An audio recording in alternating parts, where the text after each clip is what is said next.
श्रुति चौधरी भारी बहुमत से यहाँ से एमपी का चुनाव जीत के निकलेंगे।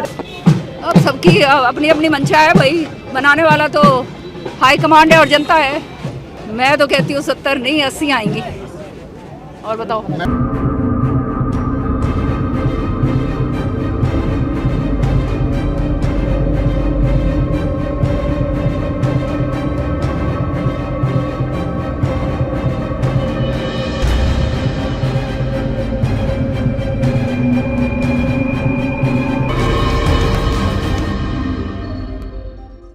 दोस्तों नमस्कार, मैं संजय मग्गू और आपके साथ मौजूद हूं देश रोजाना के डिजिटल मीडिया प्लेटफॉर्म पर। यह समय है प्राइम टाइम का और आज के प्राइम टाइम में चर्चा करेंगे कि किसान और सरकार की जो रार है वो थमती नहीं। एक बार किसान फिर से हरियाणा सरकार को चुनौती देने के लिए चंडीगढ़ के कूच की तैयारी में है। बात राजनीति की भी होगी जिसके अंदर कांग्रेस के जो नेता हैं उनकी गुटबाजी भी थमती नहीं। हालांकि वो ये कह रहे हैं कि क्योंकि लंबी लड़ाई है, सभी अपनी अपनी बसों में चलेंगे तो जल्दी पार कर लेंगे। बात सुप्रीम कोर्ट की भी होगी जिसके अंदर यूनिफॉर्म को लेकर के चर्चा चली, और बात अफ्रीका की भी होगी जहां प्रधानमंत्री पहुंचे हैं। तो बात ये सभी होंगी प्राइम टाइम में, लेकिन उससे पहले बात होगी उन खबरों की जो आज सुर्खियों में है, आज जो चर्चाओं में है। तो सबसे पहले इसरो ने चंद्रयान 3 लैंडर का नया वीडियो जारी किया है और कहा है कि मिशन तय वक्त पर पूरा होगा, सिस्टम की नियमित जाँच चल रही है।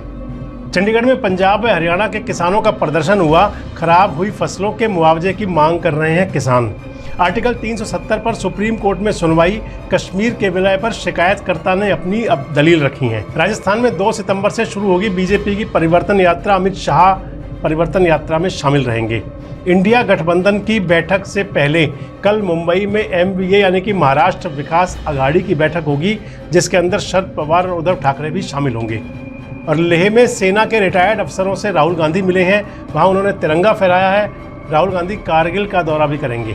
तो आइए जानते हैं उन खबरों को जो अब हमारे प्राइम टाइम का हिस्सा है। सबसे पहले बात अपने हरियाणा प्रदेश की, अपने हरित प्रदेश की, जहां का किसान अब भी आक्रोश में है, गुस्से में है, सरकार के खिलाफ लामबंद हो रहा है। हरियाणा और पंजाब के 16 किसान यूनियनों ने आज चंडीगढ़ कूच का ऐलान किया, जिसके बाद से पुलिस प्रशासन और किसान आमने सामने हैं। यानी कि किसान और सरकार की रार तेज है। पुलिस ने किसानों की धरपकड़ शुरू की है। अंबाला समिति में किसान नेताओं को एक दिन के लिए हिरासत में लिया गया है, तो वहीं अंबाला, कुरुक्षेत्र, हिसार और फतेहाबाद से 11 किसान नेताओं को हिरासत में लिया गया है। इनमें भारतीय किसान यूनियन शहीद भगत सिंह संगठन के राष्ट्रीय अध्यक्ष अमरजीत सिंह मोहनी भी शामिल हैं। हिसार के किसान नेता सुरेश कौत को भी हिरासत में लिया गया है। गौरतलब है कि किसान जत्थेबंदियों के द्वारा ऐलान किया गया है कि वे सभी खराब हुई फसलों के मुआवजे और दूसरी मांगों को लेकर धरना प्रदर्शन करेंगे। पुलिस प्रशासन ने पंचकुला से चंडीगढ़ और मोहाली को जाने वाले सभी रास्तों पर नाकाबंदी की है। भारी पुलिस बल को तैनात किया गया है। चंडीगढ़ में धरना देने वाले किसानों में हरियाणा, पंजाब, उत्तर प्रदेश, राजस्थान, हिमाचल प्रदेश, उत्तराखंड के 16 किसान जत्थेबंदियों ने ट्रैक्टर रैली और चंडीगढ़ घेराव का आह्वान किया हुआ है। तो अनुमान लगाया जा रहा है कि सरकार पर दबाव बढ़ाने के लिए 10,000 से भी ज़्यादा किसान चंडीगढ़ कूच के लिए तैयार हैं। तैयार विपक्ष भी है सरकार को घेरने के लिए। आने वाले लोकसभा और विधानसभा चुनाव के मद्देनज़र विपक्ष पूरी तरह से लामबंद है। हालांकि कांग्रेस खेमे में गुटबाजी से इनकार किया जाए, लेकिन वो दिखाई जरूर देती है।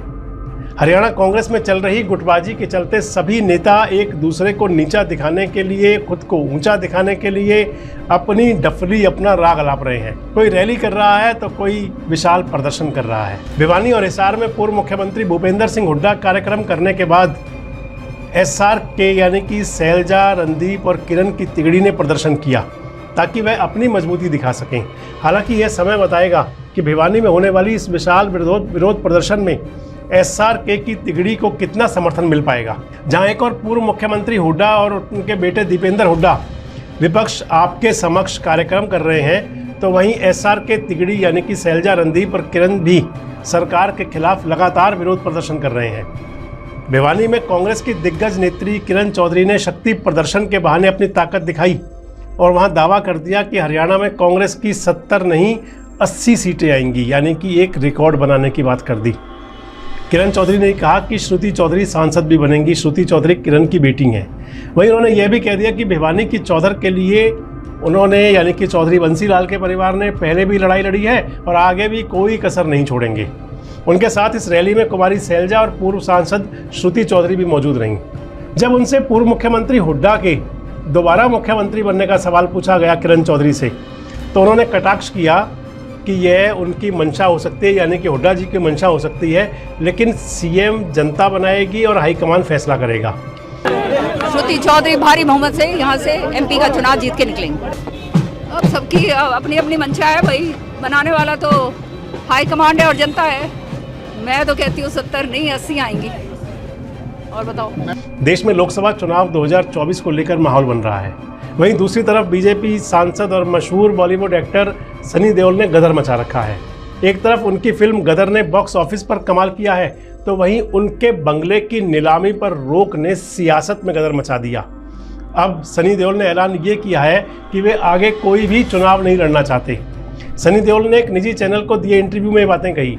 वे साल 2024 का चुनाव नहीं लड़ना चाहते हैं। उनका कहना है कि मेरा चुनाव सिर्फ बतौर एक्टर यानी कि बतौर अभिनेता रहेगा और मैं उसी तरीके से देश की जनता की सेवा करूंगा। सनी देओल ने तो यहाँ तक भी कह दिया कि हमारे परिवार को ही राजनीति सूट नहीं करती। पहले पापा के साथ ऐसा हुआ और अब मैं यहाँ हूँ। जनता को पता है कि हम कौन हैं। वे जानते हैं कि हम कहीं पर भी हों, कभी भी हों, लेकिन हम किस तरह के इंसान हैं। गौरतलब है कि सनी देओल ने 2019 में बीजेपी ज्वाइन की थी और गुरदासपुर से चुनाव लड़े थे। उन्होंने कांग्रेस के सुनील जाखड़, जो आजकल भाजपा के प्रदेश अध्यक्ष हैं, उनको लगभग 82,000 वोटों से हराया था। इस लोकसभा क्षेत्र में कई बार सनी देओल के गायब होने के पोस्टर भी चस्पा हुए हैं। वहीं लोकसभा में उनकी उपस्थिति भी नाम मात्र रही, यानी कि लगभग 19%। बतौर सांसद उनके काम को बहुत ही कम आंका गया है। अब उनका ये फैसला कितना गदर मचाता है ये तो आने वाला समय बताएगा। लेकिन प्रधानमंत्री मोदी गदर मचाने के लिए साउथ अफ्रीका पहुंच गए हैं। हम ऐसा इसलिए कह रहे हैं क्योंकि आज दुनिया में जहां भी प्रधानमंत्री यानी कि हमारे मोदी जी जाते हैं, छा जाते हैं। इस गदर शब्द का मतलब सकारात्मक लीजिएगा। दरअसल प्रधानमंत्री नरेंद्र मोदी कूटनीति की दुनिया में नया कदम लेते हुए ब्रिक्स समिट 2023 में शामिल होने के लिए साउथ अफ्रीका पहुंचे हैं। आपको बता दें कि ब्रिक्स समिट लगभग 3 साल बाद ऐसा हो रहा है जहां ब्रिक्स देशों के राष्ट्र प्रमुख आमने सामने बैठकर चर्चा करेंगे, क्योंकि कोरोना महामारी के कारण बैठकें ऑनलाइन हो रही थी। अफ्रीका में होने वाले ब्रिक्स समिट काफ़ी महत्वपूर्ण है क्योंकि इसमें भारत और चीन के बीच अहम मुद्दे उठाए जाएंगे। ब्राज़ील, रूस, इंडिया, चाइना, साउथ अफ्रीका देशों यानी कि ब्रिक्स की बैठक साउथ अफ्रीका में 22 से 24 अगस्त के बीच 5 देशों के प्रमुख करेंगे। इसमें कई अहम मुद्दों पर मंथन किया जाएगा। इस जो बैठक है इसके 2 मुख्य एजेंडे रहेंगे: ब्रिक्स देशों का विस्तार करना और अपने ही आपस में ई करेंसी में बिजनेस करना। इस समय पूरी दुनिया की नज़रें भारत पर टिकी हैं क्योंकि हमारा देश अर्थव्यवस्था में लगातार तेजी से आगे बढ़ रहा है। भारत की कोशिश इन सभी देशों में यूपीआई सिस्टम, रुपए, कार्ड और बाकी सभी ई इकोनॉमी से जुड़ी चीज़ों को एक्टिव करना है। और इसी के साथ ही भारत के लिए बैठक बहुत महत्वपूर्ण है क्योंकि पीएम मोदी और चीनी राष्ट्रपति शी जिनपिंग के बीच द्विपक्षीय वार्ता भी हो सकती है। इस वार्ता में गलवान घाटी और एलएसी का मुद्दा भी छाया रह सकता है, इस पर बातचीत हो सकती है। अब बात सुप्रीम कोर्ट की। सुप्रीम कोर्ट की नौकरशाहों को बेवजह कोर्ट में बुला लेना और कभी कुछ तो कभी कुछ बहाने से उन्हें खरी खोटी सुना देना, बेवजह बुलाकर रौब झाड़ने वाले जजों के इस रवैये से सरकार चिंता में आ गई है। और यही वजह है कि सरकार जजों के लिए मानक संचालन प्रक्रिया यानी कि एसओपी लेकर आई है। हालांकि सुप्रीम कोर्ट ने इसे खारिज कर दिया है।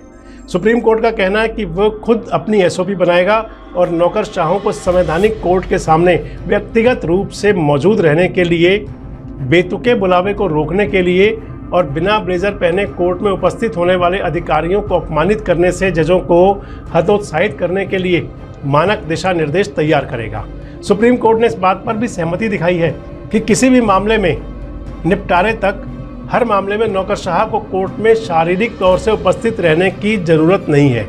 तो वहीं सॉलिसिटर जनरल का कहना है कि भारत की जलवायु सर्दियों के अलावा कोट पहनने के लिए उपयुक्त नहीं है। उनका ये भी कहना है कि अगर कोई व्यक्ति जीन्स और टी शर्ट पहनकर आता है तो जजों को बुरा नहीं मानना चाहिए। खैर, आजकल सरकार और जजों के कई नियम कायदों को लेकर शीत युद्ध चल रहा है।